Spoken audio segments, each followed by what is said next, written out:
This is John McCormick and welcome to another Energetics Leadership video. In this one I'm going to distinguish the difference between power and force and how you can use the distinction between the two to produce extraordinary results in your business. So let's get some context by getting some meaning that I've picked up from the internet. So in physics, power is the rate at which energy is transferred, used, or transformed. In politics and social science, power is the ability to influence the behavior of people, and it's a source or means of supplying energy. And finally, it has the ability to transform something instead of change it. And I want to connect transform versus change to power versus force in this presentation. Let's look at force and some definitions for that. An influence that produces a change in an object's motion or state of rest is a push or pull upon an object resulting from the object's interaction with another object, and it's an act of aggression against the person who resists. So you can begin to see that there's a profound difference between accessing and using power and accessing and using force. In fact, you could say one is invisible and one is a lot more visible. So let's dig into this a little bit deeper. So let me just pull these points up. The more of it you have, the more of it you create. So with power, the more of it you have, the more of it you create. It's endless and accessible. Power influences conditions without effort. It empowers people without force. It is universal and invisible and easily accessible. It is the hallmark of great leadership. And finally, it is an element of transformation. So with power, if you can begin to look at power as this infinite energy, and I'm always talking about leadership as being an energy, and the more you can access that energy, the more effective you are as a leader. So power plays a big part in effective leadership. So the more of it you can access, the more effective you can be, and there's an endless supply of it that you can pull from. And it influences the conditions really effortlessly. You know, when you're kind of on a roll and you're leading a team or leading a business and everything's falling into place, you're probably accessing power in an effortless way, and there's no force really involved in it. It empowers people without forcing them to do something. So, you know, they want to do it. They want to do what you want them to do. It's universal. It's everywhere. The hallmark of great leaders. Great leaders know how to access power. And it's very transformational, which means it can alter the perception of a way a person, individual, or a team sees whatever it is they're looking at. So let's look at force here for a second. Requires endless effort and renewal. So it has limited value.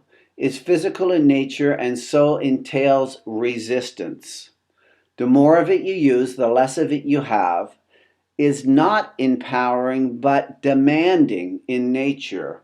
Should be used as a last resort. And then finally is an element of change. Now here, when you're using force, and I'm not saying don't use it, but know when to use it. If you look in history at, let's say, the Roman Empire, where they forced their way around the world to take over different countries and things like that, eventually it all petered out. They just couldn't maintain it and keep it up. And eventually the whole thing just kind of crumbled. Force has limitation.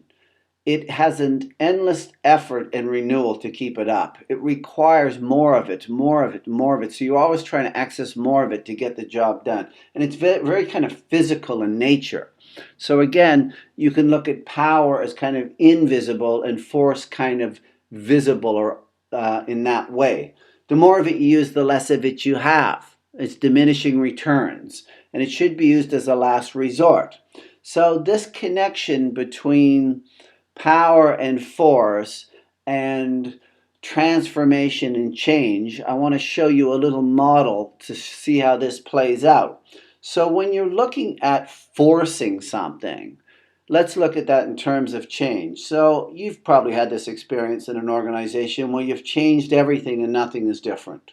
You've had more resources, changed the teams, changed the people, and still have the same problems. They're still producing the same results.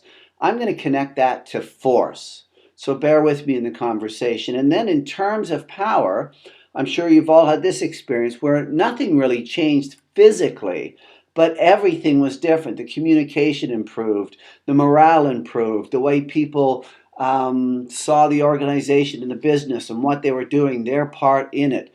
All of that is kind of subjective. And that for me is really accessing power. When you can alter the perception of the way somebody sees something, you're influencing them with the power that you have. So force again is when you can change everything, nothing is different. And then power is to change nothing and have everything be different. So I hope this kind of distinguishes something for you in terms of power versus force. Now, in conclusion, you might want to consider to begin to distinguish and practice the difference between the two.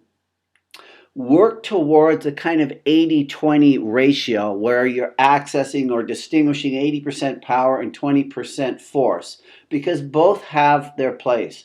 It's just that you're going to get a lot more mileage if you're using power in terms of producing results rather than force.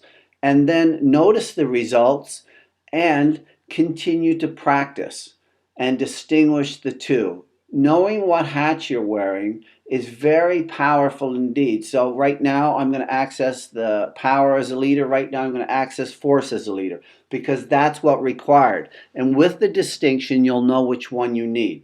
So I hope that's of some use, and we shall see you on the next one.